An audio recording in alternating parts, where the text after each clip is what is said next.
Hello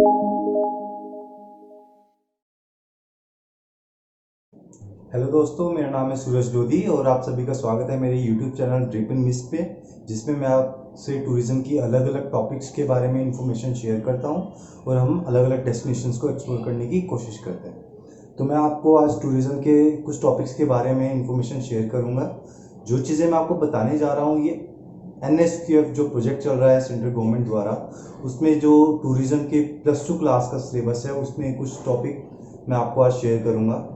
तो right now I am working with centum work skill India posted in government senior secondary school Rattewali Panchkula, जिसमें मैं tourism trainer के रूप में कार्य कर रहा हूँ। तो मैं आपको टूरिज़्म के अलग अलग टॉपिक्स के बारे में बताता हूँ आज।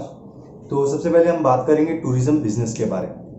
तो टूरिज़्म बिजनेस, सबसे पहले मैं आपको बताता हूँ बिजनेस क्या होता है। कोई भी चीज़, जो चीज़ हम मार्केट में खरीद या बेच सकते हैं उसे हम बिजनेस कहते हैं।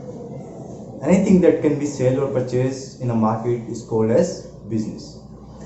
टूरिज्म बिजनेस क्या होता है? टूरिज्म बिजनेस में जहां पर हम टूरिज्म से रिलेटेड सर्विसेज को परचेज करते हैं और सेल करते हैं, उसे हम टूरिज्म बिजनेस कहते हैं। जैसे हम कहीं घूमने के लिए जाते हैं और हमें 2 नाइट्स के लिए किसी रूम की रिक्वायरमेंट है और हम उस रूम को बुक करते हैं, चाहे वो हम ऑनलाइन बुक कर रहे हैं, चाहे हम ट्रैवल एजेंसी के थ्रू बुक कर रहे हैं। जब हम उसे बुक करते हैं तो हम उसे पैसे देते हैं और उसके बदले में हम रूम बुक कर लेते हैं। तो ये टूरिज्म बिजनेस का ही पार्ट बनता है। तो टूरिज्म ट्रेड इन इंडिया कब शुरू हुआ या टूरिज्म का बिजनेस इंडिया में कब शुरू हुआ? 1900 में, आज़ादी से पहले टूरिज्म की हार्डली कोई कंपनी थी इंडिया में जो वर्क कर रही थी। उस टाइम सिर्फ 2 कंपनीज थी, एक थॉमस कुक और दूसरी थी अमेरिकन एक्सप्रेस, जो उस टाइम पे फॉरेन जितने भी टूरिस्ट थे उन सबके साथ डीलिंग करती थी। पर इंडियन बेस्ड कंपनी कोई नहीं थी। पर लेटर ऑन इंडिया की कुछ एक कंपनीज हैं वो शुरू हुई। टाइम पे इंडिया की जो कंपनी थी वो थी जीना एंड कॉर्पोरेशन, और दूसरी जो कंपनी थी वो थी मोरहेट इंडिया प्राइवेट लिमिटेड। पर उस टाइम भी जितना भी फॉरेन टूरिस्ट था वो इन 2 फॉरेन कंपनीज थॉमस कुक और अमेरिकन एक्सप्रेस द्वारा ही हैंडल किया जाता था। लेकिन जो इंडियन टूरिस्ट है उसे जीना एंड कॉर्पोरेशन और दूसरी कंपनीज जो थी मोरहेट इंडिया प्राइवेट लिमिटेड, ये हैंडल करती थी। तो टूरिज़्म को इंडिया में डेवलप करने के लिए, टूरिज़्म बिजनेस को ज़्यादा एक्सपेंड करने के लिए एक एजेंसी बनाई गई जिसका नाम था travel agent association in India, जो कि सन 1951 में मुंबई में बनी, जिसका मेन मकसद था कि इंडिया में टूरिज्म को डेवलप किया जा सके और टूरिज्म को बढ़ावा दिया जा सके, ताकि टूरिज्म के बिजनेस को अच्छी तरीके से चलाया जा सके। उस पहली जो जीना एंड कॉर्पोरेशन कंपनी है उसने अपना पहला ग्रुप टूर है वो सन 1950 में किया।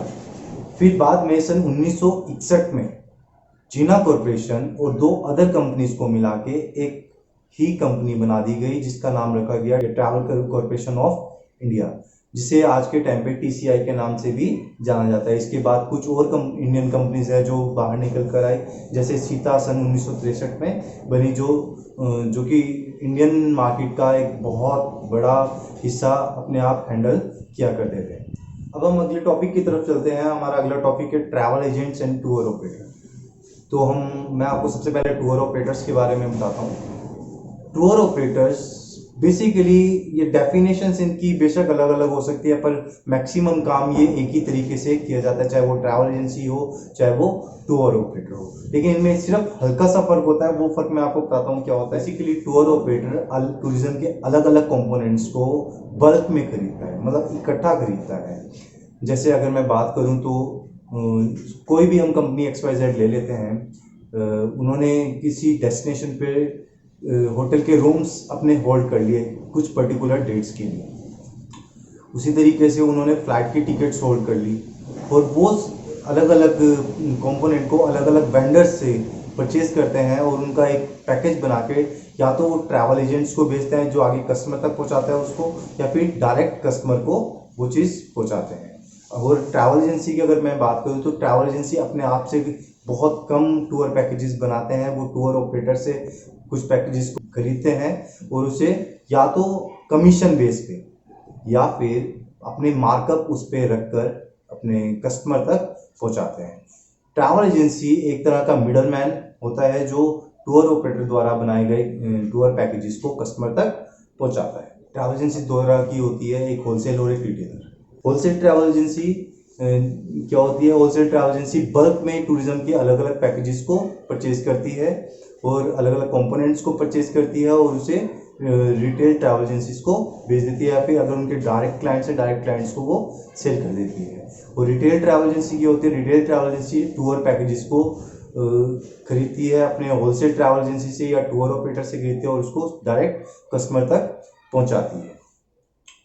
इसके बाद हम बात करें टूर ऑपरेटर्स के बारे में, तो टूर ऑपरेटर्स क्या होता है? वो अलग अलग कंपोनेंट्स, एक छोटा छोटा कंपोनेंट, जैसे अकोमोडेशन वो किसी और से परचेज करेगा, वो बस की टिकट्स किसी और से परचेज करेगा, वो फ्लाइट की टिकट कहीं और से लेगा, वीज़ा कहीं और से लेगा, और उन सब को कंबाइन करके एक टूर पैकेज बनाता है और उसे या तो वो ट्रैवल एजेंसी को भेज देता है या फिर वो अपने कस्टमर को भेज देता है।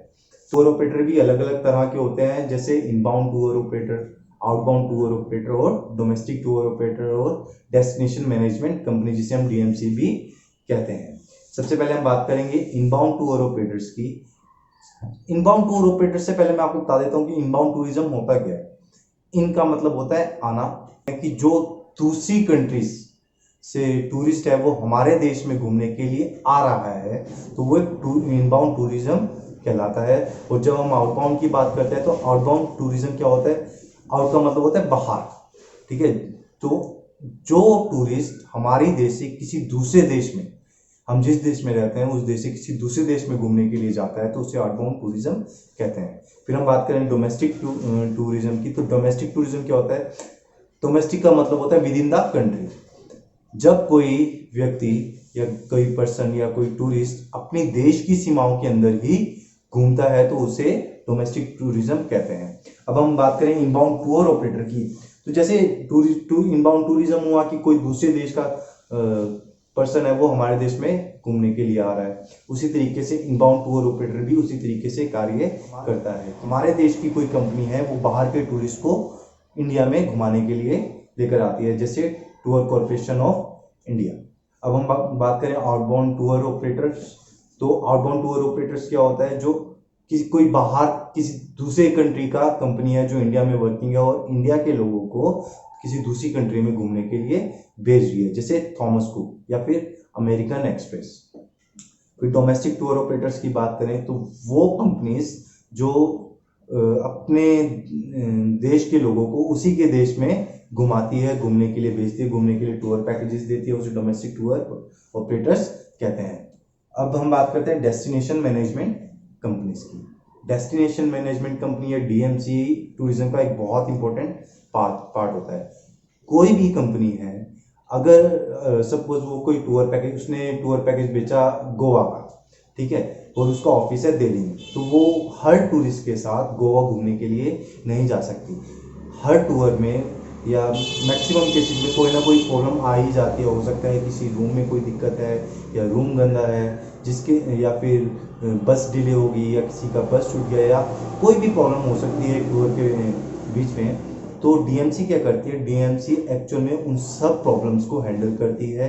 डीएमसी ग्राउंड पे रहकर जिस जगह पे टूरिस्ट आ रहा है उस जगह पे डीएमसी काम करती है और उस जगह पे सब चीज़ों को मैनेज करती है। उनका ट्रांसपोर्टेशन कैसा होगा, उनका वो होटल कहाँ कैसे अरेंज करवाना है, अगर बीच में कोई प्रॉब्लम आ रही है उन प्रॉब्लम्स को कैसे सॉर्ट आउट करना है, वो सब काम है जो है वो डीएमसीज द्वारा किया जाता है। हम एक बार बात कर लेते हैं कि टूरिज्म में ट्रैवल एजेंसीज और टूर ऑपरेटर में क्या क्या फ़र्क होता है, क्या क्या डिफरेंसेस होता है। जैसे कि मैंने आपको बताया, टूर ऑपरेटर्स जो टूरिज्म के अलग अलग कंपोनेंट है, अलग अलग सर्विसेज को अलग अलग कंपनी से परचेज करती है, अलग अलग वेंडर्स से परचेज करती है। जैसे होटल्स कहीं और से परचेज करेगी, ठीक है, उसके अलावा रेस्टोरेंट के लिए किसी और से बात करेगी, एयरलाइंस की टिकट्स के लिए कहीं और पे वो डीलिंग करेंगे, और कुछ और साइट सीन्स के लिए या फिर लोकल टैक्सीज के लिए वो कहीं और पे डीलिंग करेंगे। और उन सबको मिला के एक टूर पैकेज बना के या तो वो ट्रैवल एजेंसी को सेल कर देते हैं या फिर वो सीधा क्लाइंट्स को सेल कर देते हैं। जब हम ट्रैवल एजेंसी की बात करते हैं तो ट्रैवल एजेंसी पूरा का पूरा एक कंप्लीट पैकेज टूर ऑपरेटर से परचेज करती है और उसे सीधा क्लाइंट्स तक पहुंचा देती है।